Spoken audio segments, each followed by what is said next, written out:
Welcome to French Ramble, your cozy corner in the podcast world where the beauty of the French language meets lively discussions and interesting stories.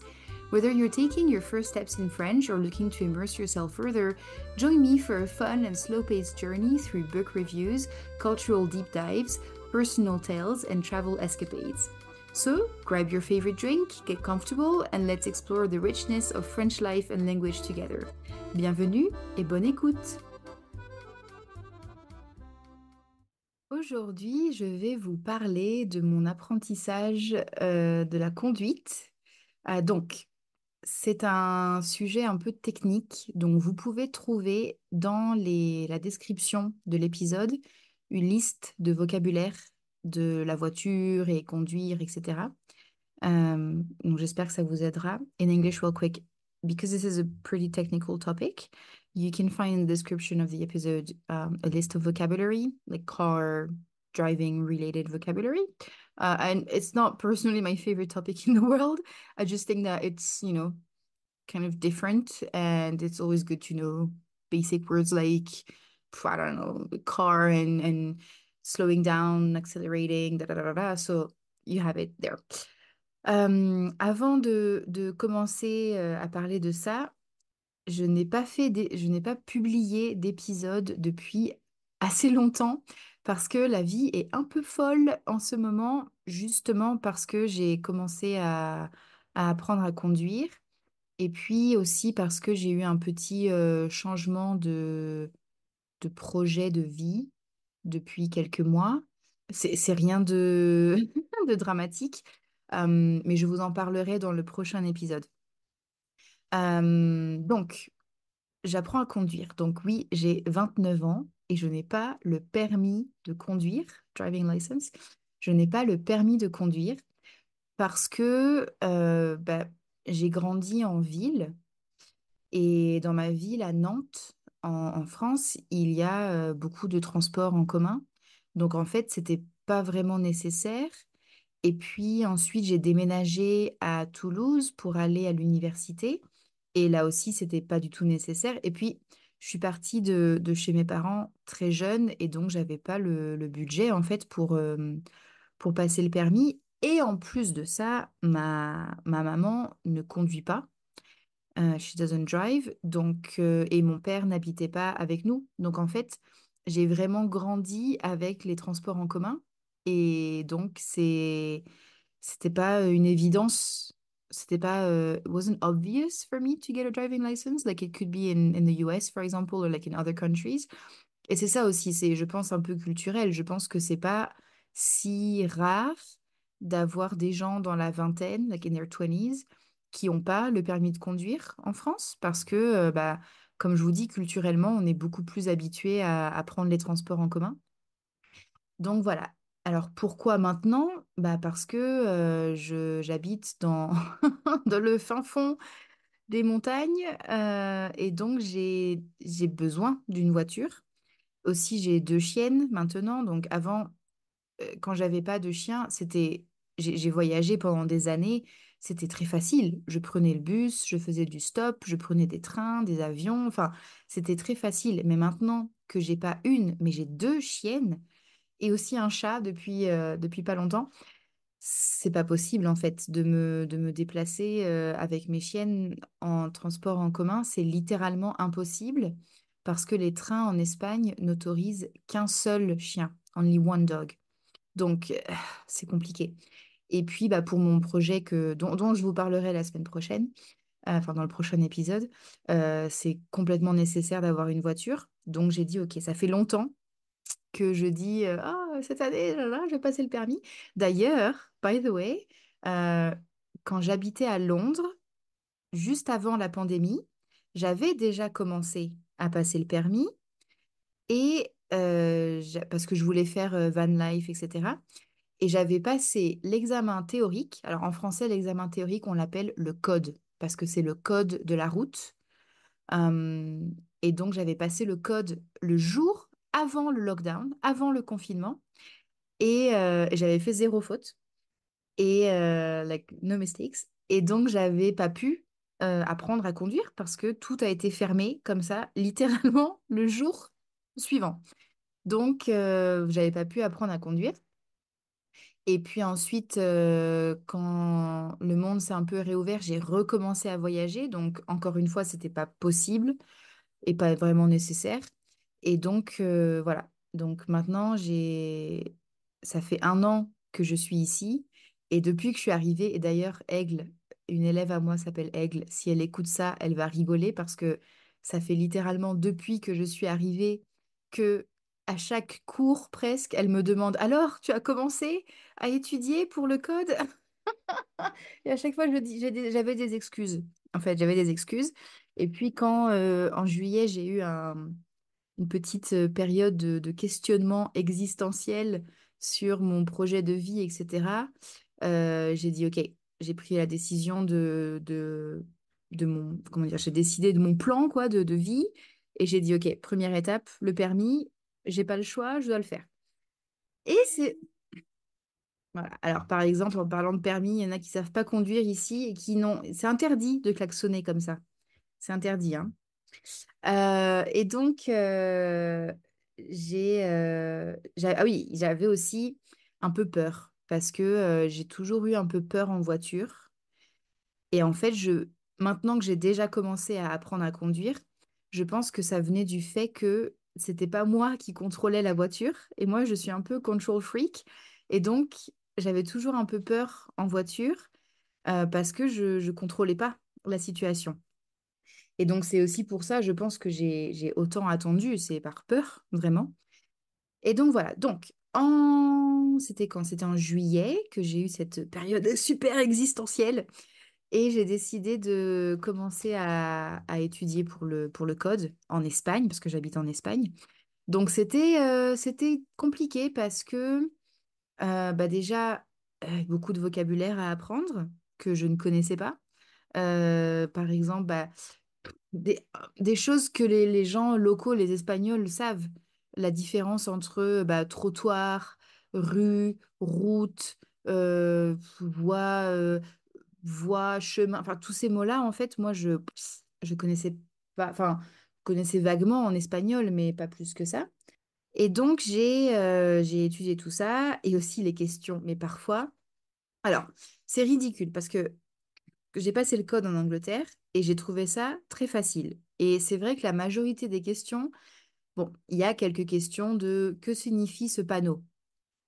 Voilà.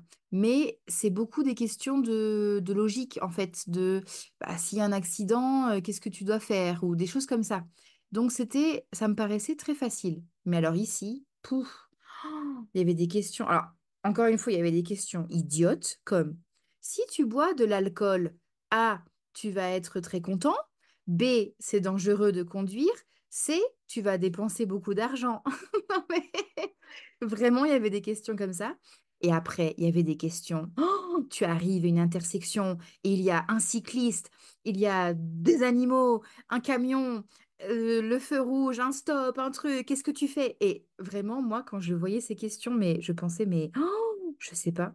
Je sais pas en fait. Même par juste logique, j'ai aucune idée. Donc j'étais vraiment nerveuse de passer l'examen théorique. Et pour moi, c'est quand même, comment dire, oh, je sais pas comment dire ce que je pense sans passer pour une fille hyper prétentieuse. Euh, comment dire? Bah, mon cerveau fonctionne bien. Quoi, j'ai pas, en général, j'ai pas de problème à apprendre des choses théoriques, abstraites. J'ai pas de problème pour ça. Je dis pas que je sais tout et que je suis hyper intelligente, non, mais quand je décide d'apprendre quelque chose, en général, j'ai pas de problème. Quelque chose de théorique, hein, voilà. Mais là, vraiment, j'étais super nerveuse parce que j'avais pas confiance, quoi. Et puis, donc, je me suis inscrite à l'auto-école, like driving school, auto-école. Et donc, je me suis inscrite à l'examen de théorique. Et j'y suis allée et j'étais vraiment, vraiment nerveuse. Et puis, les questions, il y avait des questions, mais oh, super difficiles. Par exemple, il y en avait une question, c'était est-ce qu'une femme enceinte doit mettre la ceinture de sécurité, like the seatbelt, si ça la dérange ou je sais pas, je sais plus, c'est un truc comme ça. Et les trois réponses, en fait, me paraissaient logiques. Les trois me paraissaient corrects. Donc du coup, j'étais vraiment pas sûre quand je suis sortie. J'étais sûre que j'avais fait minimum deux fautes, deux erreurs, c'était sûr. Mais après les autres, j'étais vraiment pas sûre. Donc je suis sortie, j'ai dit à tout le monde, c'est sûr que je l'ai pas, je suis sûre que j'ai raté, da, da, da, da, da, da, parce que bah, ceux qui me connaissent, vous savez que je suis un peu dramatique. Euh, Et puis j'ai attendu plusieurs heures et en plus, normalement, les résultats étaient disponibles en ligne à partir de 14 heures. Et jusqu'à 18 heures, ils n'étaient pas encore là. Et j'ai pensé, parce que comme je suis étrangère et que j'ai pas une carte d'identité espagnole parce que je suis française, j'ai pensé, oh là là, peut-être qu'il y a eu un problème avec mon passeport et peut-être que je peux pas passer le permis. Enfin, bref, voilà. Et puis au final, j'ai passé, j'ai réussi l'examen théorique avec seulement deux erreurs. Donc en Espagne, il y a 30 questions et on peut faire maximum trois erreurs. Donc si tu fais trois erreurs, tu as le code, c'est bon, tu as réussi. Mais si tu fais plus de trois erreurs, tu dois recommencer. Et donc, j'ai fait seulement deux, donc je l'ai eu. Et puis après ça, bah, il fallait commencer les cours pratiques. Et donc, je m'étais inscrite dans une école qui est à environ 1 heure et demie, 2 heures de chez moi. Parce que voilà, j'habite. En français, on dit, enfin, c'est vraiment pas joli comme expression, mais on dit dans le trou du cul, the asshole, des montagnes.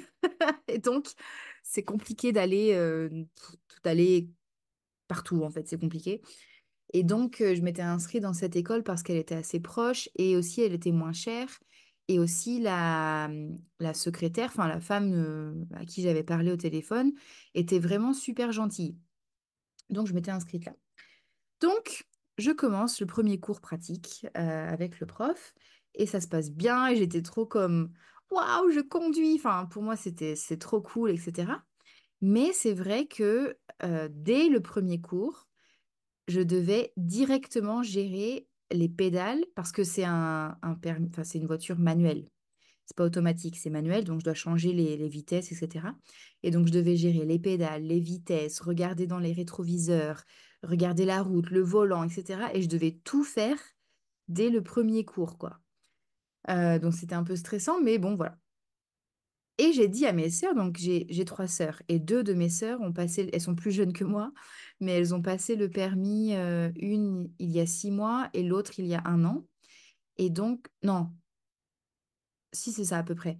Et donc, je leur avais dit, oh, le prof est super sympa, etc. Je l'aime bien. Et mes deux sœurs, elles m'ont dit, oui, oui, le premier cours, ils sont toujours sympas.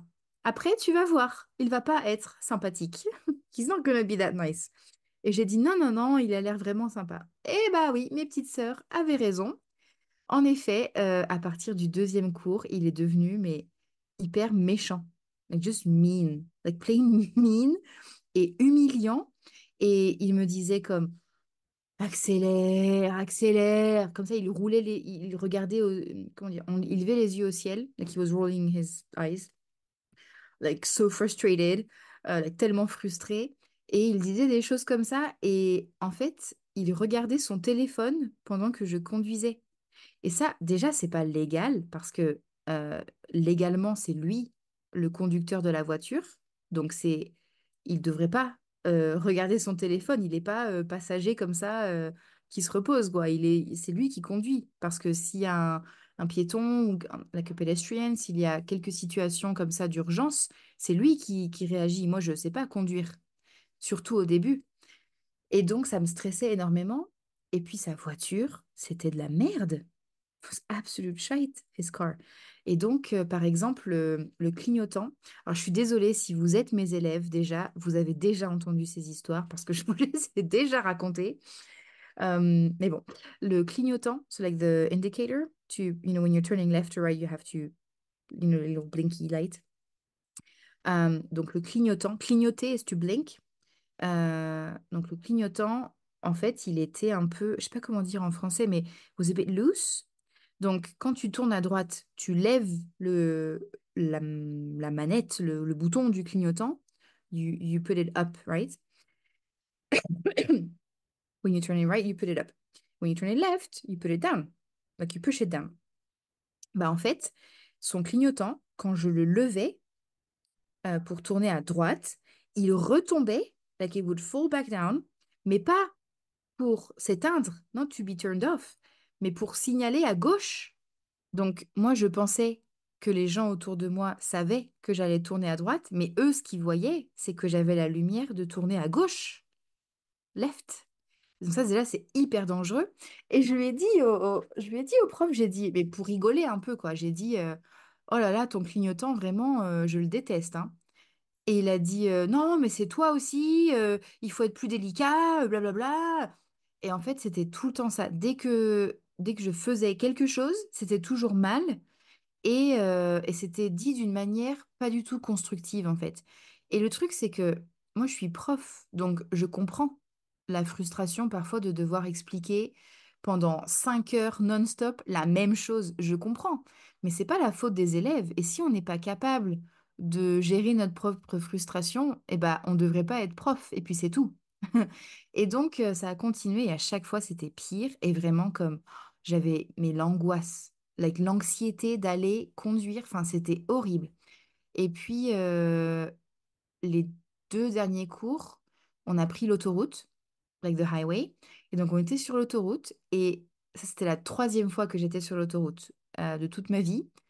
Et il était là, accélère, accélère. Mais il regardait son téléphone, quoi. Et donc, moi, j'accélérais, j'accélérais. Et à un moment, j'ai dit, Manuel, il y a un camion juste devant moi, là. Je fais quoi? Et- Parce que bah, c'est le prof, donc moi, je lui fais confiance, quoi. S'il me dit d'accélérer, j'accélère. Et là, il dit, oh là là, mais réveille-toi, like, wake up. Bien sûr, tu dois le doubler, like, you have to overtake it. Euh, et j'ai dit, mais oh, dude, je sais pas conduire, en fait. Je suis allée 3 fois sur l'autoroute de toute ma vie. En plus, l'autoroute ici, dans cette région, comme il y a beaucoup de montagnes et tout, c'est vraiment hyper.